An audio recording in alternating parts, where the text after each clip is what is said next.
Okay, I think I've loaded most of the panels. Let's try it. Let us try being the blue guy once more. Ah, there we go. It seems the final member of our initial half group is available to us at last. As we've seen, he's one of the two aforementioned blue guys, a page that I already read. We are not yet in a position to reveal his true name, that comes later, but the nondescript moniker fits him just as well, or so you would think. Truly a pity. Regardless, we will have to patiently wait for when the opportunity for a formal introduction presents itself. Laivan. I'm putting spoilers in the let's read. For now, blue guy, look at papers. Prospect Daily, Union tensions on the rise. Predicted awakening of heroes of breath, rage, blood, life, and hope. Arctic, Taz. Those are different. Those are the other prospect. I think Hope is Albion, right? These two have not been introduced. You've just finished your time-honored tradition of nightly news fetching on the golden moon of Prospect. The actual delivery is still to be made, but it occurs to you that you should take a moment to go over the paper before you pass it off to him. This place is practically a second home to you at this point. The least you can do is keep it on top of the local happenings. So Murret is the one who is awakened on Durst, and Laivan is awakened on Prospect. You share this moon with 5 other slumbering members of your group, which the local inhabitants have celebrated as heroes for countless eras. They are all supposed to be waking up soon. Taking a look at the printed information on your hands, you notice the customary guesstimate on your friend's eventual awakenings, along with a very handsome picture of yourself and the nice press operator who spends most of his time thanking you profusely for you're not sure what, actually. Just being here, you suppose? He seems rather grateful for whatever it is that you seem to be doing, at any rate. There's also a headline that worries you a little. Blue guy, ponder worries. The moon and its twin counterpart, Durs, both revolve around the mysterious essence of unlimited creative potential, known to them as Skaya. It has been around since the conception of this medium, feeding the little creatures with endless tales of fate, predestination, and salvation. These two moons, however, once held starkly contrasting views on its existence and purpose.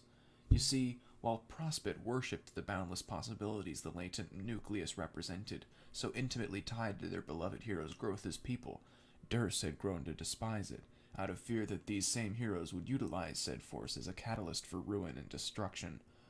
These opinions did not come from a vacuum. While the Dursites were always meant to be antagonistic in nature, certain outside influences have swayed their minds across the eons as I watched over this universe. Far away from the soothing lulls and promises that come from Sky's benevolent light, it is harder to stop the nefarious, dismal whispers that seep through the cracks of the furthest ring. Unfortunately, there's not much I was able to do in order to stop this, and even less as time went on its steady march. But I'm getting ahead of myself. As tensions kept rising between the two kingdoms, their respective crowds grew restless. Mass panic over the game and its players fanned the flames of war in opposing lands, and their agents grew bolder, more desperate, way more disruptive to the unfolding of the game session than was originally intended. Until one day, the seemingly dormant Crucible reacted to the turmoil without warning, revoking access to its well of knowledge with the creation of a nigh impenetrable force field, in a turn of events that admittedly caught even myself off guard, but for but a moment. This resulted in an eventual and hesitant truce between the two moons. Two kingdoms formerly at war, now working together with the aim of releasing Skaya from its prison. No longer was it viewed as the passive, inanimate source of information from before, but rather as a powerful living entity, angered and disapproving of their past choices. Little did they know it was Skaya's plan all along to bring them closer together. It seems to have worked quite nicely so far. And while our blue guy knows of these points through personal accounts and retellings originating from his moon's many inhabitants, I am the only one who has all of the little details, the only one who can see the full picture. I am the only one who would know. I created all of this, after all.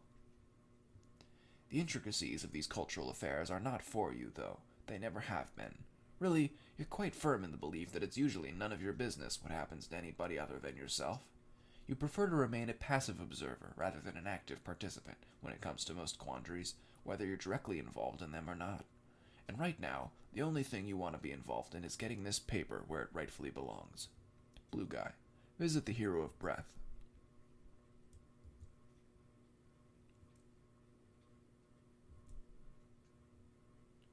Cluttering a good portion of the hero's dream block is the egregious amount of pre-delivered prospect dailies you so carefully cultivated over the sweeps. Oh my god, he has a newspaper bed. You doubt he's going to read them, but you've committed to the bit, in your own words. And joke value aside, he could very well gain some valuable insight on the inner workings of Prospect Durst and the Medium, were he ever to take a look at these. Oh well, if it ever comes to that, in one way or another, you can always tell him yourself. You mean this literally. You also notice that the nice little rest mat you made out of the older prints has been serving him well. During one of your earlier visits, you realized your friend has the habit of slipping out of his recuperacune in the middle of his slumber due to all the squirming about that he does. You even tried tucking him back inside multiple times, to no effect. He's always had a tendency to be a little stubborn when he wants to. You figured the least you could do is ensure he stays as comfortable as possible.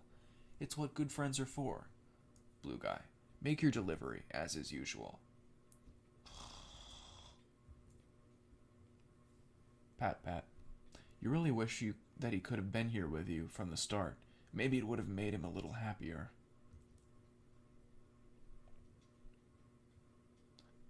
I don't have this page. Can I have the picture? Please? If I ask nicely? Oh! Come on. What if I go back and forth? If I go backsies. Ugh. I wish I didn't have this problem. I'm sorry.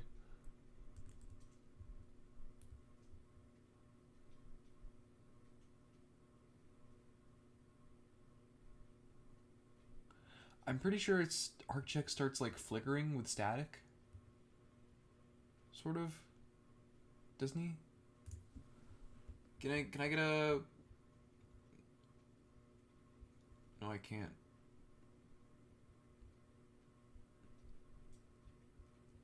My memory is impeccable.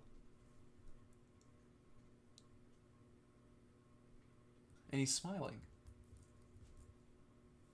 Whoa, easy, boy. You think you're going to go ahead and leave now? Just forget that happened entirely. Alas, I'm afraid things are hardly ever that simple.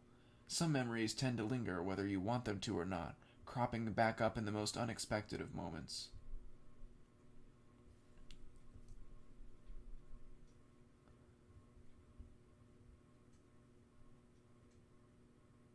Bruh.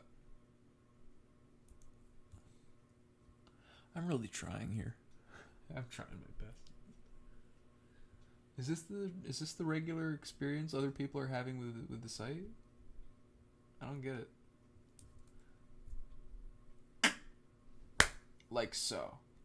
Was my abrupt appearance a bit of a surprise? I do hope it was. A certain number of unforeseen twists and turns keeps a story engaging, after all. I've been looking forward to our eventual re-meeting. It has been so very long since we last spoke. And we have a lot to discuss, Hero of Space. You'll still be the blue guy for now, though. I, on the other hand, will be White Noise. And I will have to decide whether to lean into a Skeletor voice. Oh, no. Can I get the pictures? I just want to see the comic. No. Look, okay, it's the Boner Man. And we will get through this act together. Ah, you're here. I'd like to start off by apologizing. It was terribly rude of me to exacerbate your lung condition in order to serve my purposes, even though it was the swiftest avenue to transport you here. As you know, time is of the essence on this night. Still, I can't imagine how uncomfortable that must have felt. Then again, that may be because I don't have any lungs. Ha ha. It's fine. I'm used to it. But why now? Why now, you ask? Weren't you the one who decided to go to sleep with the express purpose of speaking with me earlier tonight? It's simple cause and effect. I'm only giving you what you already wanted. And truly, I've done nothing but give you what you desire, have I not? Even your timeless servant, outside both concept and causality. Ever your timeless servant, outside of both concept and causality. But I forget my place. For you, there's been a great passing of time since we first made our deal. I think it has been long enough that you've grown in both height and profundity. Before, you were a mere child, meandering through existence and lacking foresight. You were immature, wet behind the ears, full of inconceived naivetes. But now you are almost ready. The moment draws near for you to fulfill your end of this bargain. Yeah, I was kind of expecting this, anticipating it, really. I just wish you'd timed the transition a little better is all. What do you want me to do exactly? Ever the pragmatist, aren't you? Always straight to the point. No time for flowery prose coming from these old bones. You intertwine yourself so effortlessly with the others, in spite of how boisterous or insufferable they may act. So accommodating, so generous. Could you not do the same for me, just this once? It's a mutual habit of ours, rushing to the aid of others without a second thought. After all, the roses of our inner lives tend to remain unperturbed whenever we prioritize haste and do not linger on messy personal details, wouldn't you say? But perhaps we should take a moment to ourselves. We could learn more about each other. Doesn't that sound nice? Go ahead. Ask me anything. Oh, alright. So, what happened to your skin? Is it just, like, lying around somewhere? And if so, do you, need it for anything? Can I have it? Giving you my skin would necessitate me having had skin in the first place. Man, I just can't win today. Nobody has anything I want. When you ask someone a question, you must be prepared for the answer, even if it's not what you wanted or expected to hear. Truth is of the utmost importance. Truth shapes you, molds your very essence. It carves your being like a chisel-defined marble into what it is always meant to be. Do you wish to know what you are destined to become? What is that even supposed to mean? It means both nothing and everything. The grasping of metaphors and subsequent derivation of meaning is a sign of intelligence, you know. Crypticisms and strange symbols are the intrinsic playthings of a trained, keen mind. They harbor questions that toy with and gnaw at your intuition, that force you to come to terms with the plasticity of your ego. What I'm trying to say is this: they keep you from being bored. I don't want you to be bored. Just the same, I don't want our audience to be bored, and so I tell a story that encompasses all the necessary engaging elements an audience could hope for. To that end, I strive to say the right things at the right time. All right. You ought to pose a better inquiry. Complacency does not suit heroes. Are you not interested in the game you're about to play? One would think that's the subject matter you should be pursuing. It is the route that would lead to the deepest understanding of your immediate future. However, we cannot talk about that now. We must follow the outline. Each and every conversation has a goal that must be met. To divulge more than is necessary is to crucify any suspense, and with it the narrative. Storytelling is hard work, almost as hard as the intricacies of social connections. That is why I take us down these winding roads. Not because I enjoy taunting you, but because I wish to truly know you.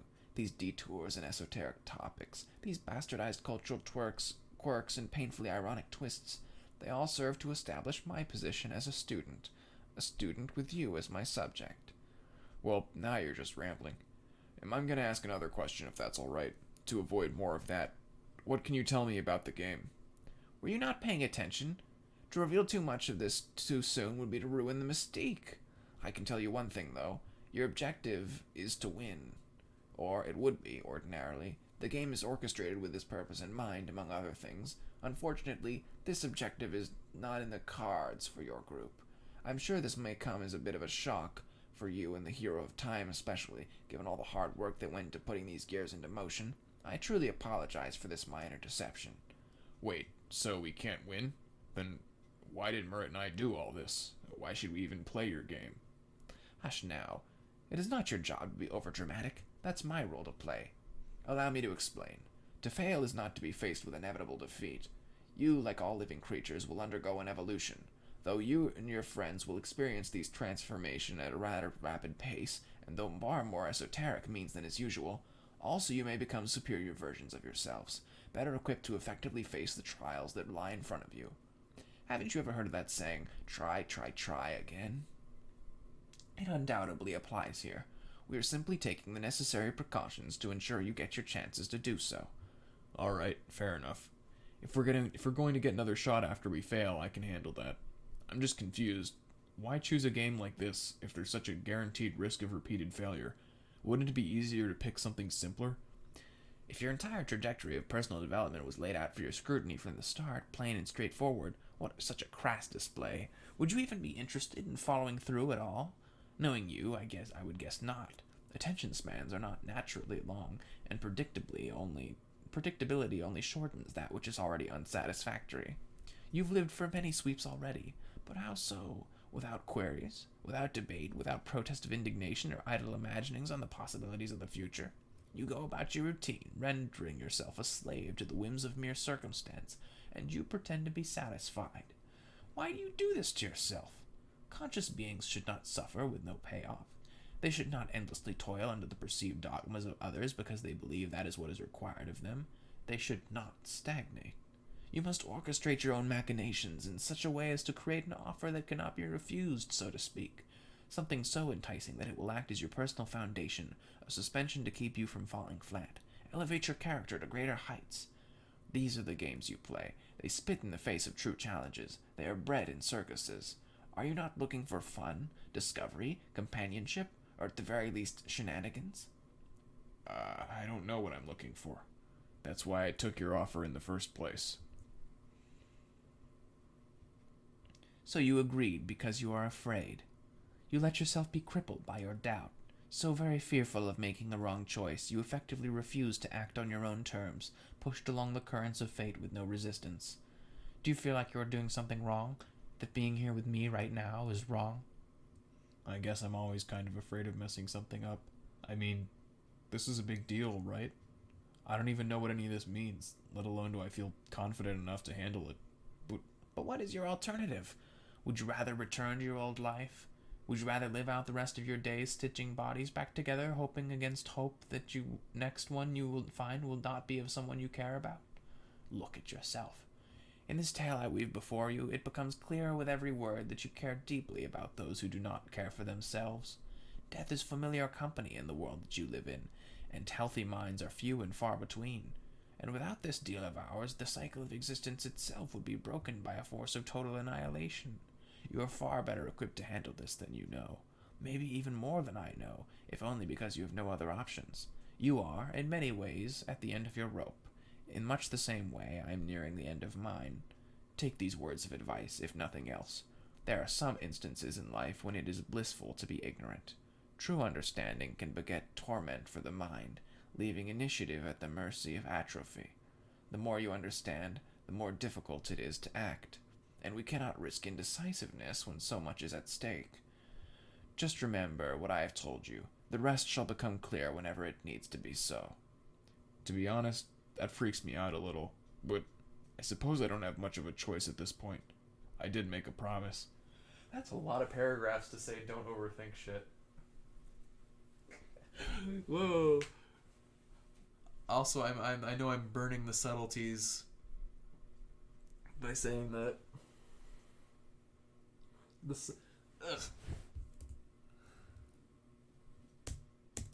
I want to use the space bar. And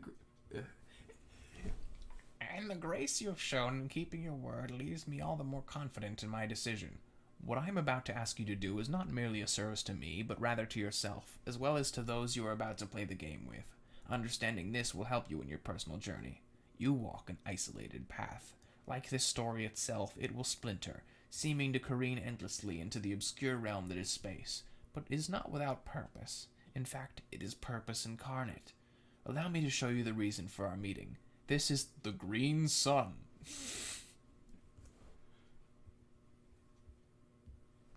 Yeah, that sure is what it looks like.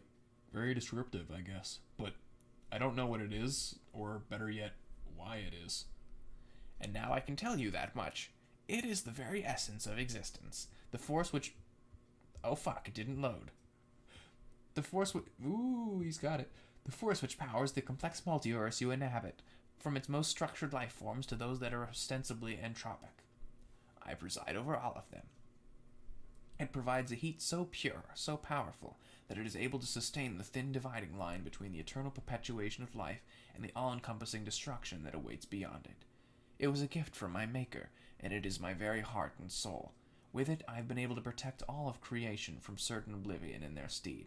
But soon, like all living beings before me, I too must face death. My bones are old, and my heart has grown weak. As such, it must be returned to its birthplace, lest the breath be choked from the very cosmos themselves. That is your duty. That is our deal. This is going to be what fertilizes the end, as well as brings about a fresh new beginning. Make sure the imperative nature of its purpose is not lost on you, literally or metaphorically. But I suppose that is for later. We are still in a safe portion of this tale, as much as the amount of foreboding statements has been ever increasing. The gravity of it all is yet to truly settle on our shoulders. That said, with this particular expository section out of the way, how about a joke to lighten the mood? No more pesky navel-gazing.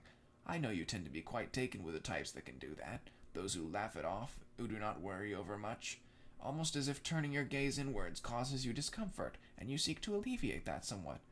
Oh, I seem to have accidentally veered toward introspection again. No, I don't suppose that last line set me up for comedy. There's not much here that calls for laughter, if I'm being honest, nor anything that allows for some sort of wisecracking explanation. Such are the drawbacks of being the lone mouthpiece of existence itself, residing on my own inside a bleak, fuzzy void. He's just like choking in the background. I'm reminded of a myriad of delightfully osseous I don't know what that word is. Is it bone? Does it mean having to do with bones? Because if it does, I'm going to be very upset. Osseous puns and props I was planning to exploit later. Maybe I could make an exception here, just for you, and deploy some of those a bit ahead of schedule. I have to admit, the current visage I'm borrowing lends itself extremely well to a certain brand of visual gags and cheeky turns of phrase. It amuses me greatly. Now, if only you could stop making all those odd sputtering noises. Oh, that's right. You're supposed to be asphyxiating now. I'm afraid there's not much I can do for your real body, as physically discomforting as this may be. Such are the beats dictated by the will of narrative flow. In specific case, taking the form of quite a literal fickle beast, when we must dance to its ever-present tune. It does sadden me that you can't stay here longer, as I would very much appreciate the company. You've always been a favorite of mine, you know. All your friends are. Well, I suppose it can't be helped. It's about time you woke up. What does clapping sound like when it's made of bone? Ow. I shouldn't have done that. A candid farewell is all I will part with, but I shall remain here, and as always, I will be watching over you. A thought has come to me after all that. A thought pertaining to the number 12. I believe that, at this point, it is quite apparent that the seemingly arbitrary value holds some form of importance in our tale. Did you know that the two digits, when placed side by side, are thought to be the perfect number? According to old planetary wisdom, in any case. Of course, the amount of stock put into these antique notions varies by individual, as these things tend to. Quite fitting, then, that there are 12 main characters unknowingly taking their places on camera. 12 souls who, once again, are set to give their own lives and the lives of others a deeper meaning, freedom, and most of all, a final chance at continued being. 12 facets of reality compounded into the core of what defines these young trolls as themselves, their very essence, like a bright burning center of untapped transformative potential. Isn't it beautiful? But I think you already knew that much, didn't you? In any case, it's time for us to return to our scheduled viewing. And it's finally time for us to get better acquainted with this elusive blue guy. Allow me to put myself back into the proper context for this introduction. Enter name. Your name is Laivan Faru. You were born with a rare and quite severe lung condition due to a mishap in your reduplication process. Your lungs are a few sizes too small, which makes it hard for you to string together long sentences together or partake in any sort of intense physical activity. Acute lack of breath is a serious, very serious issue to you. Not that this stops you from giving those ventures a shot regardless. In fact, you spend a majority of your time hunting big game with your trusty custodian, Mutt. You like to think of yourself as quite the sharpshooter when it comes down to it, if not in the terms of raw gun-toting skills, then at least in the total positive net worth of your firing attempts. Which is to say, you've had a number of horrible accidents involving your rifle and stray bullets, but one of those incidents ended up changing your life for the better, significantly so, since it led you to meeting a very special someone, and you're both far happier for it. Or so our preferred method of framing the situation goes. You also enjoy performing taxidermy on the animals you take home, turning them into statues, trophies, and assorted knickknacks which you then sell online for a living. You're not sure why anyone is interested in buying the stuff that you make. It's all just for fun, but hey, you're not going to say no to financial compensation, especially when you're always running out of glue. Oh, and you're pretty avidly into knot tying, you guess, just as a fun pastime. You're terribly bad at it and just end up leaving the majority of the tangles you make lying in the corner over there. Other than that, you enjoy gaming with your friends. You're personally more into the classic titles than any of the fancy new releases that have been consistently pumped out in recent sweeps. Call you old school, but the notion of a virtual simulation warping reality around you kind of freaks you out a little. As such, even though you did rank at the top of the leaderboards in a game of this nature with an old friend, the aging anthropomorphic municipality remains a big guilty pleasure of yours to this day. The message it tries to hammer into everyone's skulls doesn't really stick the landing when it's coupled with a polygonal mess of multicolored, vaguely lucite-like player avatars glitching all over the place. And that's exactly why you love it so much. The ham-fisted, poor presentation has a certain lo-fi charm to it, you think. Your troll tag is Windless Artificer, and you speak in a measured way that lets you breathe when it's needed. What will you do? Retrieve Green Sun. Oh no. Oh no. It's not on you. You must have not have been able to take it back to you when you left the static. Oh, never mind. It was just sitting on top of your desk. I was the one who put it there for safekeeping, by the way. Just in case any anticlimactic shenanigans saw fit to take place. Like, say, your canine Lucen's developing a gustatory interest in a piece of universe-encompassing jewelry. We simply cannot have him hypothetically cracking said jewelry with his tiny bark beast teeth, as that would lead to the entirety of your physical reality being consumed in a hellish torrent of bellowing green flame. Wouldn't that just be an absolute letdown? I guess I was able to get that joke out of my system after all. You're very welcome. Doo-doo. In any case, you're free to hold on to this pendant now that the imminent danger is past. You decide to follow your original plan and just keep it around your neck, nice and cozy. As you're gearing up to safely tuck it inside your shirt, you notice a single unchecked message from that special someone you mentioned before. Laivan, examine computer. Oh, I love this panel so much.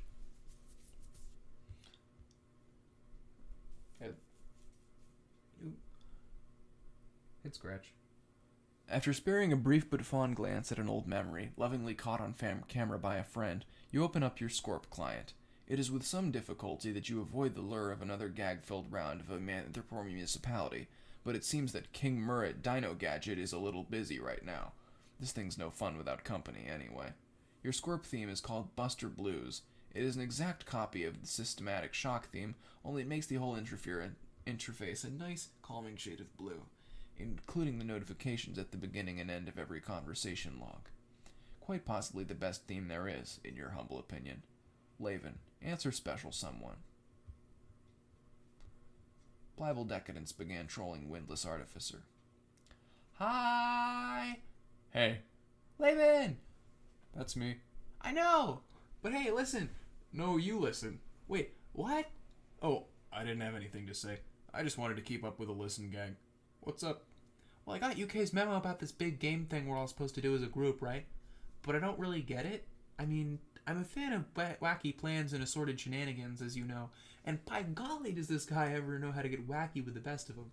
I'm feeling this one might be a little too complex to wrap my cranial thinker around, though, which is really saying something, because I can kind of understand what he's saying some of the time. Probably. The point is, I know you're a little more buddy-buddy than I am with Mr. Technodrome, so do you have any actual readable information you can bestow upon me? Did he give you a briefing, too? Yeah, I talked with him a while ago. Pretty sure he's at least shot that memo in everyone's direction. Well, except hers, for whatever dumb reason he managed to come up with. But as far as, like, an in-depth lowdown of why and what exactly we need to be doing, I'm not really sure myself. Just that it's been something he's chipped away at over the sweeps, which I know you already know, and at least it's kind of important, I guess. Yeah, but why? I don't know, it just is. Trust me. So you're telling me that we're blindly following the instructions of a greasy fishman without, 1, any plan whatsoever, and 2, a complete total disagreement from the entirety of friend riffraff? I mean, yeah. Oh my god. Color me 322 shades of skeptical. Though you're at least curious about it, right? Sounds pretty interesting, if nothing else. This is not your usual type of game delivery method. I mean, yeah. Are you just saying that to mock me, or do you actually mean it? Bit of both. Duh. That works. I seriously can't believe we haven't had anybody speak up and say, no, I don't want to do this. That sounds dumb. Or if that did happen, they certainly haven't tried very hard to get their point across. As far as I know, this is all just kind of happening. Man, tonight is really the night when things decide to happen.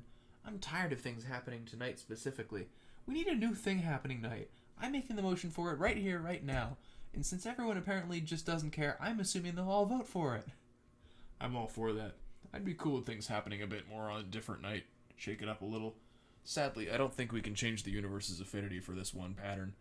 I go through a constant cycle of, like, nothing happening ever, and then suddenly, like, 100 things decide to happen on this night for reasons unknown to us mortals. Other nights, too, sometimes, but mostly this one. Some good came out of it a few sweeps ago. Though. Woof. Are you making reference to what I think you're making reference to? There are a lot of things that occurred tonight, so I just want to be super duper sure that's the topic we're on here. I totally am. The good part of it, not the bad part. Oh, so you mean the part where you shot me in the leg, permanently leaving me with a limp forever? Yeah, that's the bad part. The part I didn't want you to talk about. Can we please not talk about it like that? But it's important to our history. How many people find true red romance over the course of a single night? I've said it before and I'll say it again. That bullet was magic. No, the bullet was just a bullet. Trust me, I checked. Everything that happened after the bullet was magic, though. Man, we really are just all of the things they say are wrong with feelings and romance, huh? Did you know that? Oh, sure. Oh, yeah, sure I do. Completely gutted by the fact. How did we continuously insist on this slapdash whirlwind affair for true sweeps now? I question myself constantly. Oh, wow, same! Me too, dude. Usually after that happens, though, I send you a little heart emote, and I feel better. Heart. Bam, now everything's okay, and I can tell you that I love you. Thanks. Oh, thanks. Say you love me back, and also happy anniversary, you maggot weasel. I won't be able to go be worried about this game situation amicably if you don't do that for me at the very least. We've already started getting cheesy with it, so we need to seal the deal. Come on, wolf boy, stick the landing. Okay. I love you. Happy anniversary. And I'm very glad I stuck with you. The feeling is mutual. Now I'm gonna go ahead and look for more info on what the Sam hell all this nonsense even is. Then I'll probably forget that I'm doing that and just stay optimistically anxious. Something tells me that the machinations of Chief Executive TV Set Control Freak are not gonna end up compromised by little old me. But promise me something. Yeah? Keep an eye out for Alpocalypse news, alright? They haven't managed to sink their jesterly claws in around here yet, but I don't put anything past his nasty wiles at this point. Honestly, if he wanted to enlist us in his horrific accordion-packing polka party murder circus, we would already know that by now. Whatever. I just can't believe it's still gaining traction. To think I used to be the biggest fan and supporter of a long-haired cultist goon who has since gone on a crazy rampage with a militia and otherworldly demons, just for the sake of his sadistic amusement and giant ego. Guess stuff like this really does make it seem like the world is ending soon, huh? Guess we'll find out. Guess we will. Don't smile like that after all this ominous talk. It's scary. Bye, Laivan. Laivan, examine drawing on desk. It's a sketch of one of your two original characters. This one is called Figment. He's a nightmarish construct birthed from the psyche of your other character, Abel. Kind of like an imaginary friend, only he's very real and doesn't really act like much of a friend at all. They're supposed to be mirrors somewhat, and have certain parallels in the ways they behave and carry themselves. You got the idea after you arrived on Prospect. Laivan, pet Lucis. Woof woof. You give Mutt a little light ruffle on his head fuzz. He's incredibly receptive to the gesture. The little guy's not the brightest of them, sure, but he has plenty of heart to spare. A good boy if you've ever seen one. Laivan, examine shelf. You walk towards your nearby shelf and take a moment to look over its contents. It's been a while since you've done a proper inventory of your supplies, as you were distracted by the spoils of the hunt you went on with your Lucis, at least until you decided to lay down for a spell. Your workroom is not very good for impromptu napping, not like this dog bed over here. On your shelf there are 482 pieces of printer paper, 1 pencil case with approximately 5 pencils and 1 netted eraser, 1 extra sewing kit, 1 Militant Horde brand army knife, 1 line of rope adorned permanently with unloosened knots, and one empty glue bottle. Damn, you were hoping there'd be at least a drop left. The one next to it is spent too, and you can't really use the dry glue that's attaching your Lucis's toys together. What a total letdown that you were kind of absolutely expecting.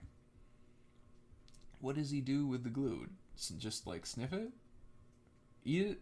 Eat the glue. Guess you're gonna have to dig around the crevices of your workroom to find some extra lying around. You really, really need it. He's addicted to drugs. Doo-doo. Please, I'm sorry for bothering you, but I don't know what's happening. I've lost who I am. I need someone to help me. Please, just help me, please. Oh God, it hurts. Doo-doo. He can't help you. You can't save them. You can't help anyone like you were supposed to. A wave of regret and aimless despair crashes over you, stifling, suffocating. As soon as you hit send on those messages, doubt tastes bitter on your tongue. For the first time in your life, you don't know what you're supposed to be doing. Albion, check ring. Your body chemistry is completely out of balance, so much so you were forcefully evicted from the cell seconds after your guardian broke the news to you. You wish you hadn't sent those ludicrous messages to Laivan on your teletablet. You don't know what you're feeling, other than the fact that it's tearing you apart on the inside, and that's the scariest part of all. You're not sure if you want to know. Albion, receive message. Doo-doo. No, you can't drag her into this, no matter how much she may wish to be involved, no matter how much she wants to help. You cannot let her see you in this state. Albion, read. Albion? Are you there at all? It's me, Unloaded Image. I know tonight is a pretty important night and you're probably busy, but I thought I would at least hear something from you. I've not over the entire course of the evening, and it really worries me, especially considering what you told me about not being yourself anymore past this date. I also received a message from Murid about some sort of game we'll be playing. In truth, it was not very helpful. I don't really know how to speak with him, or most of the others for that matter, but it would seem that I must join in any hypothetical reservations I may have notwithstanding. And please load the image. And based on what he said, so must you as well? I'm not going to argue it. Honestly, I'm just so lost as to what is going on tonight in general. But if you could please just speak to me before you go, it would make me feel much better about all this. I miss you. Owl face. Can I get an image? Why would I think I can make that work? Look at this page. It's not gonna load. Why do I think it's gonna load? Look at me, I'm Bobo the Fool.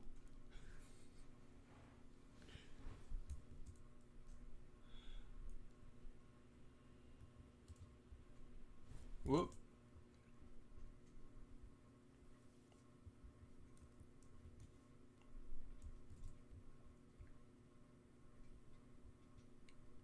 You.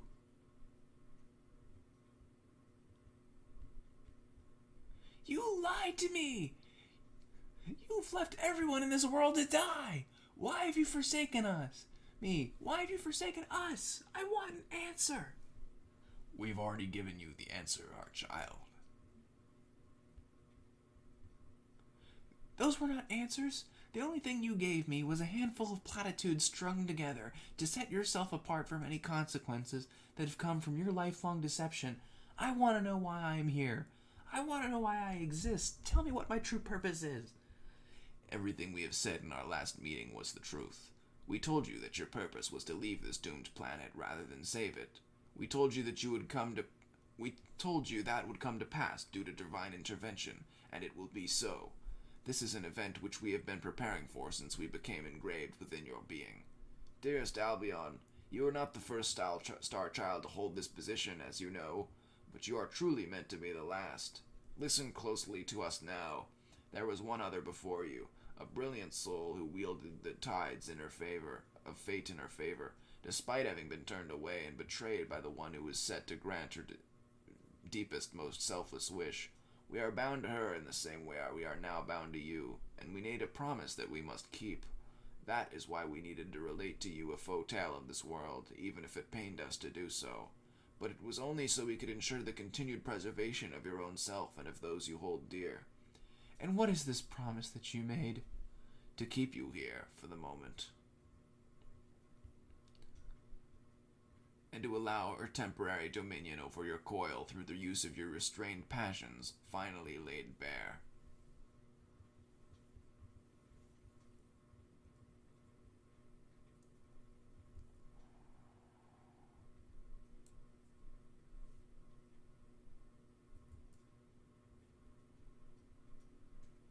Doo-doo. Has it begun? Which it are you talking about exactly? There are a lot of different its going on for me right now, so you're going to have to be a bit more specific. The meteors. Do they now skate across the evening firmament, painting over its canvas and weaving in between the stars with their burning flares? Yeah, I did see that. Wouldn't really describe it as anything so highfalutin myself, though. It's just another addition to the ever-growing pile of shit I have to deal with today, I guess. The thing currently sitting at the top of said pile is avoid second skirmish with my angry hellbeast of Eleusis, by the way. I've managed to tuck myself inside a cave near the waterfall. Hopefully this will be enough to throw him off my trail for a while. There's really a no-win scenario for me here, which is just wonderful. The most I can do is sit in contemplative silence, hoping he puts enough distance between us for me to just sneak past him. Not that it seems like a very probable scenario at this point, what with the tin can motor mouth over here watching my every move and spewing the most cranial, matter-rotting facts as loudly as possible. I did manage to get him under control eventually, by virtue of the classic shut the fuck up technique, but I guess this meteor garbage means I don't really have to worry about waiting around for very long. Considering Armageddon seems to be barreling down on us from the sky, death is pretty much guaranteed. So, hooray for that. You are correct. Death is inevitable. There's no certainty other than the fact that it will one day claim us all. However, unlike most others, our concerns need not lie in the immediate future. We have been chosen. We are set to perpetuate existence itself, and as such, we are special. Far more than any other individuals have been, currently are, or will ever be alive on this planet. Our lives are the only things that truly matters. Self-aggrandizing as that may sound, they are the sole reason these events have been set into motion. It is all for a singular, unified purpose, down to the most minute of details which I am about to entrust only to you, Mersive. Hear me. Do not lend credence to the man who spins his words like yarn. Okay, first of all, you're starting to sound kind of weird. Second of all, I have no fucking clue who you're talking about. Third of all, what does that have to do with the current situation? Even if I'm special, whatever the fuck that actually means, how does that help me not die in an inconvenient... What is that word? Die in an inconvenient meteor shower, or even more inconvenient angry Lucis, for that matter. Honestly, it sounds like you're feeding me meaningless platitudes in order to distract me from my imminent doom. And no offense, Albion, but I don't care if I'm important. I just want to survive. The path to salvation will reveal itself to you when it must. My role is not to shepherd you along it, but rather to provide counsel and direction in seeking it yourself. This includes soothing your fears so that you may embrace full clarity of mind and body. I have learned that the only effective way of accomplishing that is by understanding the true reality of your circumstance, as well as your being. For without my guidance, you will remain ignorant. That is what I wish to offer, but the ultimate choice is yours. Wishes do not solve problems, and hoping for them makes the dilemma more prevalent, something they certainly do not understand. Oh, I think I understand my circumstances pretty well without your oh-so-generous guidance, thank you very much. If you would grant me the favor of actually listening to me for 2 seconds, I'll demonstrate. Are you ready? Here we go. I'm currently stranded between a rock and a hard place, and all you seem interested in doing is wasting what little time I have left, making absolutely no sense at all. Everyone in this comic is either making no sense or being made no sense to. Like, I'm kind of busy at the moment, dying. Oh yeah, well I'm from the future of knowing things right now, today, when it's the important day, and boy will you be important and